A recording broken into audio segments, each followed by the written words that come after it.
బులెటిన్లో ముందుగా హెడ్లైన్స్. షేర్లింగంపల్లి నాయకులు బీఆర్ఎస్ పార్టీలో చేరుతున్నారు.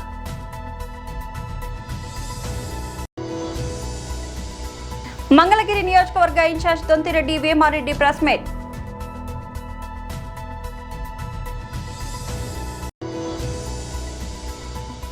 IIITలో పూర్తి స్థాయి సౌకర్యాలు కల్పిస్తాం. అసెంబ్లీలో మంత్రి నారా లోకేష్.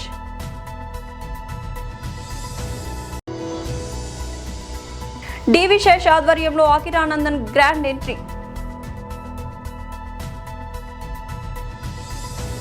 షేర్లింగంపల్లి నాయకులు బీఆర్ఎస్ పార్టీలో చేరుతున్నారు.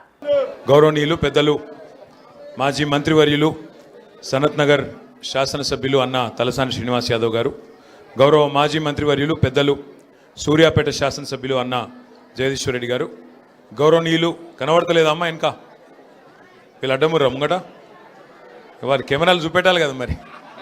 గౌరవనీయులు కుకట్పల్లి ఎమ్మెల్యే పెద్దలు శ్రీ మాధవరం కృష్ణారావు గారు, గౌరవనీయులు రాజ్యసభ సభ్యులు మరి పెద్దలు వద్దిరాజు రవిచంద్ర గారు, గౌరవనీయులైన మాజీ కార్పొరేటర్లు సోదరిమణి శ్రీమతి మాధవరం రోజా గారు, రంగారావు గారు, అట్లాగే గౌరవనీయులు చందానగర్ మాజీ కార్పొరేటర్ సోదరి బొబ్బ నవత గారు, అట్లాగే సోదరి మమతా గారు, అట్లాగే సోదరి రోజా గారు, అనిల్ రెడ్డి గారు, ఇంకా సతీష్ గారు, మన రవి యాదవ్ గారు, సాయిబాబా గారు, నరేందర్ యాదవ్ గారు, నరేందర్ గారు,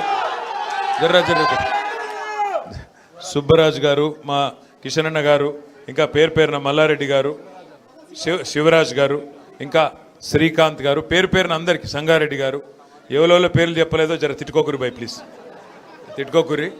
వచ్చిన మా ఆడబిడ్డలకు అన్నదమ్ములకు ఆ వెనకాలకున్న మా కనబడకున్నా కూడా చాలా ఓపికగా ఉన్న మా ఆడపిల్లలందరికీ నమస్కారం తెలియజేస్తూ పత్రికా మిత్రులకు నమస్కారం. వాళ్ళ సోదరుడు విజయ్ కుమార్ రెడ్డి గారు మరి పార్టీలోకి వచ్చారు శ్రీరామ్ నగర్ నుండి. వారికి మనస్ఫూర్తిగా స్వాగతం సుస్వాగతం తెలియజేస్తూ చదువుకున్న విద్యాధికులైన మరి విజయ్ కుమార్ రెడ్డి లాంటి నాయకులు మరి పార్టీలో ఉత్సాహంగా పనిచేస్తానంటూ ముందుకు రావడం మనకు తప్పకుండా శుభసూచకం. ఎందుకంటే ఒకవైపు మనకు ఆల్రెడీ పార్టీలో షేర్లింగంపల్లిలో అందరు ఆశ్చర్యపోతూ ఉన్నారు.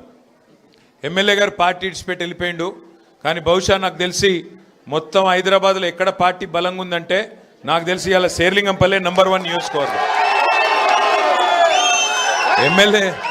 ఎమ్మెల్యే పోతే పోయిండు, కానీ ఎమ్మెల్యే పోయినాక పార్టీ అంతా లేచి కూర్చున్నది. ఎమ్మెల్యే పోయిండేమో కానీ మొత్తం పార్టీ లేచి కూర్చున్నది. ఏ డివిజన్ కా డివిజన్ 24కి 24 మళ్ళా ఈసారి కార్పొరేషన్ ఎన్నికల్లో కొట్లాడే అవకాశం, కొట్టే అవకాశం షేర్లింగంపల్లిలో ఉన్నది. ఎందుకంటే ఇప్పుడే శ్రీనివాస్ యాదవ్ గారు చెప్పినారు 2 కారణాలు. ఒకటి, మనం పని చేసి ఓటు అడుగుతున్నాం. మనము ఏం పని చేసినామంటే గరీబోళ్ళకు పని చేసినాం, అట్లాగే ఇటు చదువుకున్న పిల్లలకు కూడా కొలువులు వచ్చేందుకు ఐటీ కానీ ఇండస్ట్రీ కానీ ఆ పని కూడా చేసినాం. అందుకే మీరు షేర్లింగంపల్లిలో ఏ డివిజన్కి పోయినా ఎక్కడికి పోయినా ఇవాళ కేసీఆర్ గారి నాయకత్వంలో మనం చేసిన పని మీకు కళ్ళకు కనబడుతూ ఉంటుంది. అట్లాగే ఇంకోవైపు కాంగ్రెస్ బీజేపీ 2 పార్టీలు కూడా చేసిందేమీ లేదు. కాంగ్రెస్ ఏమో అబద్ధాలు చెప్పి అధికారంలోకి వచ్చిన పార్టీ, 2 ఏళ్ల కింద దొంగ మాటలు చెప్పి పచ్చి అబద్ధాలు చెప్పి మీకు అరిచేతుల వైకుంఠం చూపెట్టి ఆ పార్టీ అధికారంలోకి వచ్చింది. ఇక ఇంకో దిక్కు మంగళగిరి నియోజకవర్గ incharge Donthireddy Vemareddy press meet నిర్వహించారు. మీకు అంతకుముందు చెప్పాను, మళ్ళా చెప్తున్నా. 223/226/C2 10 ఎకరాల 4 సెంట్లు. అది మేము 22లో ఏలో పెట్ల. ఆ భూమి ప్రభుత్వాన్ని ఇంకోటని 22A అది మేము పెట్టలా, మా ప్రభుత్వం టైంలో పెట్టలా. మళ్ళా చెప్తున్నాను, అది పెట్టింది 2015లోనే వచ్చింది. ఆర్సీ నెంబర్ 2207/2015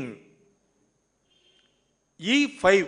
ఒక్కసారి వెరిఫై చేయమనండి రెవెన్యూ రికార్డ్స్లో, మీ వాళ్ళకి చెప్పండి సార్. ఇది పూర్తిగా నోటిఫై అయింది 26/5/2016లో. అది కలెక్టర్ గుంటూరు అండర్లో ఉందనేది మన రెవెన్యూ రికార్డుల్లో స్పష్టంగా ఉంది. అదే కాదు, అట్లాగే మీకు చెప్పినట్లుగా అక్కడ చాలా స్థలం రైల్వేది, మిగతాది అంతా కూడా చాలా వరకు ఉంది. రైల్వే వాళ్ళది, వాళ్ళ రోడ్డుకు కొంత వదులుకున్నది, వీళ్ళ ఎఫ్సిఐకి ఇచ్చింది కొంత, అట్లా వివిధ రకాల వాళ్ళది భూములు ఉన్నాయి. వాటన్నిటికి కూడా నేను అన్నీ తెప్పించి పెట్టా. మీకు మళ్ళీ ఇంకొకసారి చెప్తున్నా, ఆఖరికి మన మున్సిపాలిటీ నుంచి కూడా మేము తెప్పించుకున్నాం. మున్సిపాలిటీలో కూడా చాలా వెరీ క్లియర్గా ఉంది. 10 ఎకరాల 4 సెంటు 223 to 226C దాంట్లో మీకు ఇప్పటికీ ఉంది చూడండి. మన మున్సిపాలిటీ రికార్డుల్లో కూడా ఆ భూమి ఎవరిది అనేది వెరీ క్లియర్గా ఉంది. ఇన్ని ఉన్నా కూడా మీరు ప్రభుత్వంలో ఉండి మీ యంత్రాంగానికి చెప్పి రికార్డులు తెప్పించుకొని ఒక్కసారి వెరిఫై చేయొచ్చు కదండి. ఇంకా ఎందుకని పదే పదే పదే పదే అబద్ధాలు ఎందుకు చెప్తారు మా మీద? అసలు మీరు అబద్ధాలు చెప్పండి, ఇంకోటి మాట్లాడరా మీరు? మేము ఇది స్పష్టంగా మీకు చెప్తున్నాం కదా, రికార్డ్స్ వెరిఫై చేయండి. అందుట్లో నేను ప్రత్యక్ష సాక్షిని. అంతకుముందు కూడా చెప్పే, మళ్ళా చెప్తున్నా, నాకు 70 సంవత్సరాల వయసు. నేను తాడేపల్లిలో పుట్టి పెరిగా. రాష్ట్రంలోని 4 IIIT క్యాంపస్లలో పూర్తి స్థాయి శాశ్వత మౌలిక సదుపాయాలు కల్పించేందుకు ప్రభుత్వం కట్టుబడి ఉందని రాష్ట్ర విద్యా ఐటీ శాఖ మంత్రి నారా లోకేష్ స్పష్టం చేశారు. శాసనసభలో దీనిపై మాట్లాడిన ఆయన, ఈ క్యాంపస్ల అభివృద్ధికి అవసరమైన నిధుల సమీకరణ కోసం ప్రత్యేకంగా కృషి చేస్తున్నామని తెలిపారు. నిధుల కోసం ఇప్పటికే ఆర్థిక శాఖ మంత్రితో చర్చలు జరిపామని లోకేష్ వెల్లడించారు. కేంద్ర ప్రభుత్వం కొత్తగా తీసుకొచ్చిన సాస్కీ పథకం ద్వారా నిధులు రాబట్టేందుకు ప్రయత్నిస్తున్నామని తెలిపారు. ఇందుకోసం డీటెయిల్డ్ ప్రాజెక్టు రిపోర్టులు DPRలు సిద్ధం చేస్తున్నామని, తద్వారా కేంద్రం నుంచి వీలైనంత ఎక్కువ నిధులు సాధించాలని లక్ష్యంగా పెట్టుకున్నామని వివరించారు. అధ్యక్ష, 99 పైసలకి మీరు ఎందుకు భూమి ఇస్తున్నారని సభ్యులని ప్రశ్నించారు అధ్యక్ష. It is the policy of the government. దాని కారణం కూడా ఏంటంటే అధ్యక్ష, వెస్ట్ బెంగాల్లో మీరు చూస్తే ఆనాడు టాటా వాళ్ళు నానో ఫ్యాక్టరీ పెట్టేదానికి వెళ్ళారు అధ్యక్ష. రతన్ టాటా గారు వెళ్తే ఆనాటి పాలకులు ఆ ప్రాజెక్ట్ని తరిమేశారు అధ్యక్ష.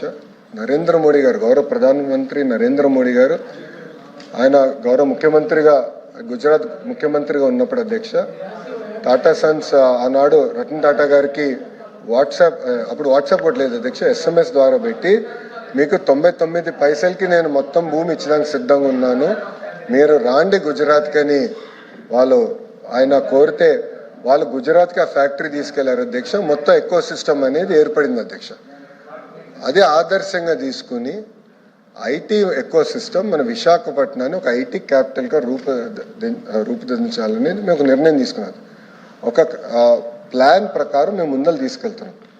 ఇక్కడ ఏంటంటే అధ్యక్ష, మొత్తం ఎకో సిస్టమ్ అనేది ఏర్పాటు చేయాలి అధ్యక్ష. ఏపీఐఏసీలు ఐటీ భవనాలు కట్టలేదు అధ్యక్ష, ఎప్పుడు కట్టలేదు. దిస్ ఓన్లీ బిల్డింగ్ అధ్యక్ష, అది మిలీనియం టవర్స్ అని ఒకే ఒక బిల్డింగ్ కట్టారు. అది ఆల్రెడీ లీజ్కి ఇచ్చాం అధ్యక్ష. లీజ్ పైన వచ్చే ఆదాయం చాలా తక్కువ అధ్యక్ష. మనం పెట్టే డబ్బులకి వచ్చే లీజ్ ఇన్కమ్ మనం బేరీ చేసుకుంటే పర్సంటేజ్ చాలా తక్కువ ఉంటుంది కనుక ల్యాండ్ డెవలప్మెంట్కి ఇస్తేనే బెటర్ అనేది ప్రభుత్వం ఒక పాలసీ తీసుకుని చేస్తాం జరిగింది అధ్యక్ష. మూడోది అధ్యక్ష, మేడం గారు అడిగారు, నేను మేడం గారిని సూటిగా ప్రశ్నించాలనుకుంటున్నాను అధ్యక్ష. మా ప్రభుత్వానికి అయితే పిల్లలకు ఉద్యోగాలు కల్పించే లక్ష్యంతో మేము పనిచేస్తాం. గవర్నమెంట్కి 2 రూపాయల ఆదాయం తగ్గినా పర్వాలేదు, ఇచ్చిన హామీ 20 లక్షల ఉద్యోగాలు మేము కల్పిస్తాం. That is our policy. లేదు మీకు ఆదాయం ఎక్కువ కావాలని పాలసీ మీకుంటే అది మీ పాలసీ. మా ప్రభుత్వం పాలసీ అయితే ఉద్యోగాల కల్పన అనేది ప్రభుత్వం పాలసీ అధ్యక్ష. ఇంకోటి అధ్యక్ష, MSME పార్క్స్ గురించి ప్రశ్నించారు అధ్యక్ష. 175 నియోజకవర్గాలు MSME పార్క్స్ ఏర్పాటు చేయాలనేది ప్రభుత్వం నిర్ణయం తీసుకుంది. అక్కడ లోకల్గా భూములు మనం తీసుకుంటున్నాం, డెవలప్మెంట్ మొత్తం ఎకో సిస్టమ్ క్రియేట్ చేస్తున్నాం అధ్యక్ష. అంతేకాకుండా ప్రైవేట్ పార్క్స్ కూడా చేయొచ్చని మేము పర్మిషన్ ఇచ్చాం అధ్యక్ష. అంటే 10 ఎకరాలున్నా 20 ఎకరాలున్నా 200 ఎకరాలు ఎవరి దగ్గరనైతే భూమి ఉందంటే వాళ్ళు ప్రైవేట్ పార్క్స్గా తయారు చేసుకుని వాళ్ళు ఆ పార్క్లో ఇన్ఫ్రాస్ట్రక్చర్ అంతా ఏర్పాటు చేసి వాళ్ళే అది మార్కెటింగ్ చేసి అమ్మకం పెట్టి వాళ్ళు చేసుకోవచ్చు అధ్యక్ష. దాంట్లో అద్భుతమైన ఉదాహరణ శ్రీ సిటీ, ప్రైవేట్ రంగంలో శ్రీ సిటీ ఉంది అధ్యక్ష. శ్రీ సిటీ ద్వారా ఒక ఎకో సిస్టమ్ అనేది ఆ ప్రాంతంలో కూడా ఏర్పడింది అధ్యక్ష. ఇంకోటి ఏఎంటీజెడ్ అధ్యక్ష, విశాఖపట్నంలో మెడికల్ డివైసెస్ మ్యానుఫ్యాక్చరింగ్ కూడా ఒక ఎకో సిస్టమ్ ఏర్పాటు చేశాం అధ్యక్ష. మీరు చూస్తే ఈరోజు ఒక వైబ్రెంట్ ఎకో సిస్టమ్ ఉంది అధ్యక్ష. AP deputy CM power star Pawan Kalyan తనయుడు అకిరానందన్ సినీ అరంగేట్రంపై మళ్లీ చర్చ జోరందుకుంది. అకిరా ఎంట్రీ ఎప్పుడు, ఎవరి దర్శకత్వంలో అనే ప్రశ్నలు గత కొంతకాలంగా ఫిలిం నగర్ లో హాట్ టాపిక్ గా మారాయి. ఇప్పుడు ఈ చర్చలో టాలెంటెడ్ హీరో డైరెక్టర్ అడవిశేష్ పేరు వినిపించడం ఆసక్తిని మరింత పెంచుతోంది. ఇంతకుముందు అకిరాని శేఖర్ కమల పరిచయం చేయబోతున్నారనే వార్తలు వినిపించాయి. కానీ తాజాగా అడవిశేష్ అకిరా డెబ్యూ బాధ్యతలు తీసుకుంటున్నారన్న ప్రచారం ఊపందుకుంది. అకిరాతో శేష్ కు ఉన్న సన్నిహిత్యం ఈ వార్తలకు బలమిస్తోంది. ముఖ్యంగా రైటర్స్ బ్లాక్ షార్ట్ ఫిల్మ్ కు అకిరా సంగీతం అందించినప్పుడు శేష్ మద్దతుగా నిలిచారు. ఈ అనుబంధం ఇప్పటికీ కొనసాగుతుంది. క్షణం, గూఢాచారి, మేజర్ వంటి చిత్రాలతో తనదైన ముద్ర వేసిన అడవిశేష్ అకిరా కోసం ప్రత్యేకమైన వైవిధ్యమైన కథ సిద్ధం చేస్తున్నారనే టాక్ వినిపిస్తోంది. వారసిడి డెబ్యూ కాబట్టి సాధారణ కమర్షియల్ ఎంట్రీ కాకుండా కంటెంట్ బేస్డ్ మూవీతో లాంచ్ చేయాలని పవన్ కళ్యాణ్ కూడా భావిస్తున్నారట. అయితే ఈ ప్రాజెక్ట్లో శేష్ దర్శకత్వం వహిస్తారా లేక కేవలం కథ అందిస్తారా అనే దానిపై క్లారిటీ రావాల్సి ఉంది. మహాత్మా గాంధీ జాతీయ గ్రామీణ ఉపాధి పథకం నుంచి మహాత్మా గాంధీ పేరు తొలగించడాన్ని తీవ్రంగా వ్యతిరేకిస్తున్నట్లు నల్లకుంట ఫీవర్ హాస్పిటల్ చౌరస్తాలో కాంగ్రెస్ పార్టీ సీనియర్ నాయకులు పిసిసి మాజీ కార్యదర్శి లక్పతి జ్యోతి యాదగిరి గౌడ్ ఆధ్వర్యంలో నిరసన కార్యక్రమం నిర్వహించారు. ఈ కార్యక్రమానికి ముఖ్య అతిథులుగా మాజీ ఎంపీ హనుమంతరావు హాజరయ్యారు. ఈ సందర్భంగా హనుమంతరావు మాట్లాడుతూ ఎంజీఎన్ఆర్ఈజీఏ పథకం దేశంలోని పేదలు, గ్రామీణ కార్మికులకు ఉపాధి కల్పించడంలో కీలక పాత్ర పోషిస్తోందని తెలిపారు. ఈ కార్యక్రమంలో కాంగ్రెస్ నాయకులు, కార్యకర్తలు, స్థానిక ప్రజలు పెద్ద సంఖ్యలో పాల్గొని కేంద్ర ప్రభుత్వానికి వ్యతిరేకంగా నినాదాలు చేశారు. కార్యక్రమంలో మాజీ కార్పొరేటర్ నారాయణస్వామి, మాజీ టీసీసీ కార్యదర్శి ఆర్ లక్ష్మణ్ యాదవ్, ఖైరతాబాద్ జిల్లా ప్రధాన కార్యదర్శి తొలుపులూరి కృష్ణగౌడ్, శంభులా శ్రీకాంత్ గౌడ్, శ్రీధర్ గౌడ్, అనిల్ కుమార్, సుధాకర్, సాయి కిరణ్, జాంగీర్, సురితారెడ్డి, శాంతమ్మ, రాధిక తదితరులు పాల్గొన్నారు.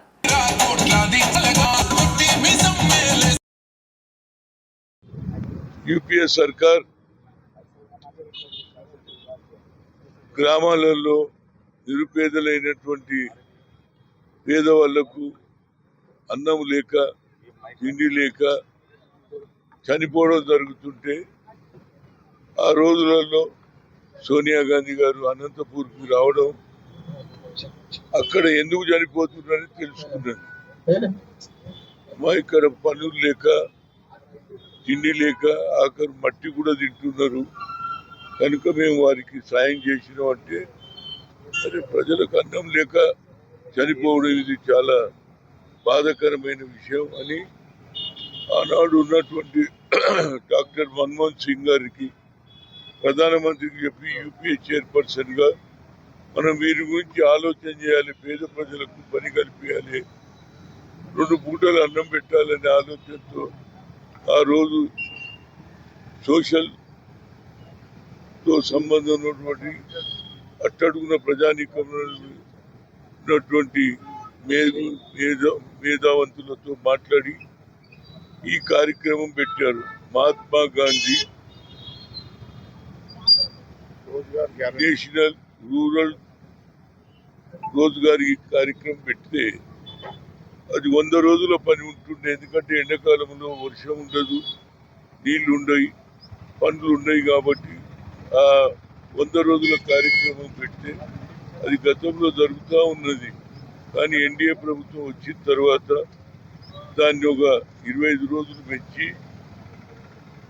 దానికి గతంలో ఒక ఆలోచన ఏముందంటే గ్రామాలలో సభ పెట్టుకొని గ్రామంలో ఉన్నటువంటి సర్పంచులు ఏ కార్యక్రమం, రోడ్ల లేకుంటే చెరువ లేకుంటే హాస్టలా లేకుంటే ఎలాంటి కార్యక్రమాలు చేపడితే గ్రామాలకు అభివృద్ధి అని ఆలోచన చేస్తే, ఈ ప్రభుత్వం వచ్చిన వెంటనే ఒక కొత్త ఆలోచన వచ్చి మన్రేగాని తీసేసి జీ రామ్జీ అని పేరు పెట్టి దానికి 25 రోజులు పెంచారు. కానీ వాళ్ళ ఆలోచన ఏమిటంటే గతంలో కేంద్రం ఏదైతే సోనియా గాంధీ నాయకత్వంలో మన్మోహన్ సింగ్ గారు 100 రోజుల డబ్బులు కూడా కేంద్ర ప్రభుత్వం 240 రూపాయలు ఇచ్చి ప్రతి కూలికి డబ్బులు ఇవ్వడం, అది పూర్తి స్థాయి కేంద్ర ప్రభుత్వం నిధులు ఇచ్చేది.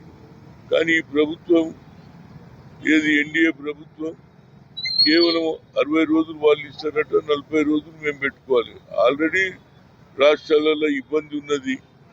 ముఖ్యంగా గత ప్రభుత్వం ఎన్నో కోట్ల రూపాయలు అప్పులు చేసిపోయారు. కాబట్టి ఈ కార్యక్రమం పేరుకేమో 25 రోజులు పెంచారు, కానీ ఆ 25 రోజుల్లో 40 రోజుల డబ్బులు మనం ఇవ్వమంటూ ఉన్నారు. అది కూడా కేంద్రంకి వెళ్ళి ఒక ఆలోచన, వాళ్ళు ఇచ్చిన ప్రోగ్రామే చేయాలి. అంటే గ్రామాలలో పరిస్థితి గ్రామంలో ఉన్నోనికే తెలుస్తుంది, కానీ కేంద్రం నుంచి వచ్చే కొత్త కార్యక్రమం తీసి ఎట్టి పరిస్థితులలో మహాత్మా గాంధీ రోజ్గార్ యోజనను స్వాతంత్రం తెచ్చినటువంటి మహాత్మా గాంధీ జాతిపితకి అవమానం చేసి ఆయన పేరు తీసేయడం చాలా, ఈ దేశానికి స్వాతంత్రం ఒక కట్టు లేక ఒక తుపాకీ లేక అహింస ద్వారా ఈ దేశానికి స్వాతంత్రం తెచ్చిన మహానాయకుని పేరుకి తీసేసి జీ రామ్జీ అనే పథకం పెట్టి అందులో పేదవారి నోట్ల మట్టి కొట్టే కార్యక్రమం ఉంది. కాబట్టి ఇది ఏఐసిసి ఇచ్చిన పిలుపు మేరకు ప్రతి దగ్గర కూడా గ్రామాలలో మండలాలలో ఈ కార్యక్రమం దీన్ని వ్యతిరేకంగా రాష్ట్రం కూడా ముఖ్యమంత్రి అయినటువంటి రేవంత్ రెడ్డి నిర్ణయమే తీసుకున్నారు. మేము ఈ పథకాన్ని అమలు చేయము. రాహుల్ గాంధీ ఏదైతే మహాత్మా గాంధీ గారి పేరు తీసేసి మళ్ళీ ఆ పేరు వచ్చే వరకు మా పోరాటం కొనసాగుతుందన్న ఉద్దేశంతో ఇక్కడ మరి యాదగిరి గారు వారి కార్యకర్తలు అందరూ ఈ నల్లగుంటలో పెట్టడం, దానికి మేము అందరం సహకరించాం. ఇది ప్రతి జిల్లాలో ఎప్పటి వరకు అయితే నరేగా ప్రోగ్రాంను మళ్ళీ ఇంప్లిమెంట్ అయ్యే వరకు మా పోరాటం కొనసాగుతుంది. గాంధీ ఏం తప్పు చేసిందని ఆయనను పేరు పక్కకు పెడుతున్నారు. ఏ ఆఫీసులో చూసినా, ఏ గ్రామాలలో చూసినా గాంధీ బొమ్మ ఉంటుంది. ఆ గాంధీ బొమ్మను కూడా తీసేయాలి అనేది, మహాత్మా గాంధీ పేరు తీసేయాలనే దురుద్దేశంతో ఈ ప్రోగ్రాం పెట్టి పేద ప్రజల తినే అన్నంలో మట్టి కలపడానికి ప్రయత్నం చేస్తున్నారు. కాబట్టి కాంగ్రెస్ పార్టీ దీనికి వ్యతిరేకం. ఏఐసిసిలో సిడబ్ల్యూసిలో ఈ నిర్ణయం తీసుకున్నారు. దానికి ప్రకారంగానే ఇక్కడ మహేష్ కుమార్ గౌడ్ అదేవిధంగా మీనాక్షి ఇచ్చిన కార్యక్రమాన్ని అన్ని గ్రామాలలో కొనసాగుతుంది. ఈ నరేగా ప్రోగ్రాం మళ్ళీ వచ్చే వరకు మా పోరాటం కొనసాగుతుంది. గాంధీకి అవమానం కాదు, జాతిపితకి అవమానం చేసినటువంటి నరేంద్ర మోడీ ప్రభుత్వం వ్యతిరేకంగా ఇవాళ కూర్చోవడం జరిగింది. 1 గంట వరకు కూర్చుంటారు.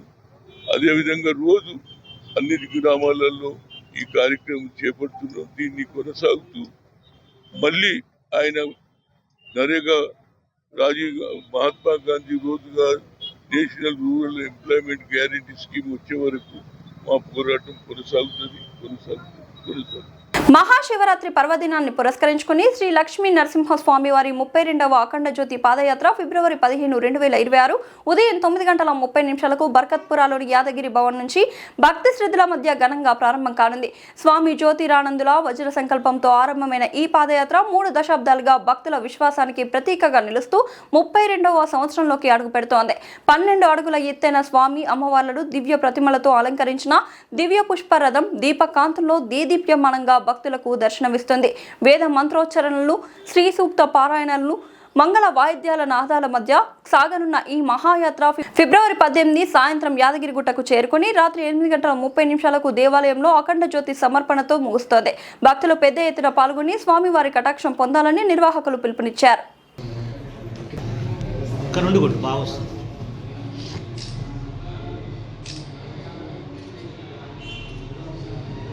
స్ట్రైట్గా చూడండి, మీరు అటు సైడ్కి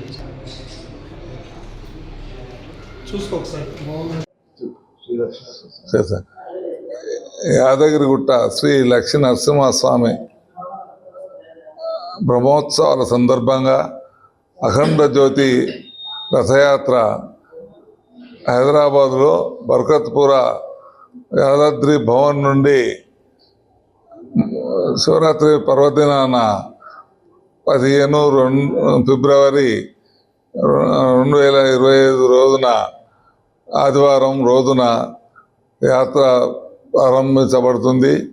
ఆ రోజు స్వామివారి పూజల అనంతరం రథయాత్ర 10 గంటలకు ఇక్కడ నుండి బయలుదేరి పురవీధుల ద్వారా ఇక్కడ నుండి Chikkadpally, RTC cross road, Vidyanagar, Adikmet, Tarnaka, ఆ తర్వాత అఫ్సిగూడ, అఫ్సిగూడ, ఉప్పల్ చౌరస్తా, ఉప్పల్ నుండి ఉప్పల్ హై స్కూల్ వద్ద ఆ రాత్రి బస చేస్తుంది. కాబట్టి మరి యాత్ర 18వ తేదీ నాడు ప్రారంభమై 18వ తేదీ రోజు యాదగిరిగుట్ట బ్రహ్మోత్సవాలకు మేము ఆ జ్యోతిని అందజేయడం జరుగుతుంది. కాబట్టి భక్తులు పెద్ద సంఖ్యలో వచ్చి దేవుడి ఆశీస్సులు తీసుకొని యాత్రను దిగ్విజయం చేస్తారని చెప్పి మేము ఈ కమిటీ చైర్మన్గా, నా పేరు సత్తి వెంకటరెడ్డి, మేము ఇది ఆర్గనైజ్ చేయడం జరుగుతుంది. కాబట్టి ఇందు మూలంగా ఈరోజు ప్రచార పత్రం ఈరోజు విడుదల చేయడం జరుగుతుంది. ఈ యాదాద్రి భవన్ నుండి తప్పనిసరిగా అందరూ రావాల్సిందిగా మేము ప్రజలందరినీ, భక్తులందరినీ కోరుతున్నాము.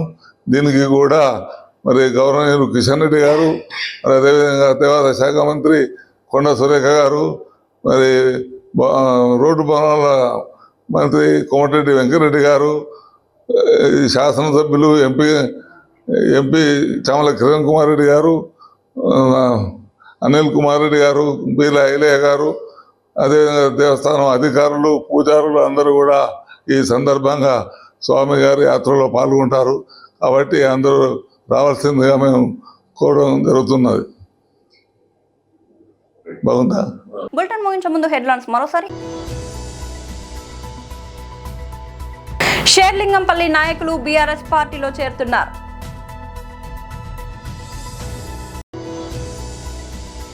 మంగళగిరి నియోజకవర్గ incharge Donthireddy Vemareddy press meet.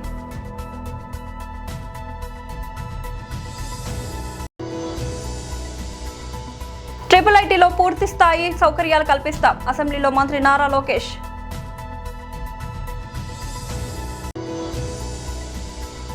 డివి శేష్ ఆధ్వర్యంలో అకిరానందన్ గ్రాండ్ ఎంట్రీ. ఇది వాళ్ళ బులెటిన్ అప్డేట్. మరొక బులెటిన్లో మళ్ళీ కలుద్దాం. అంతవరకు సెలవు.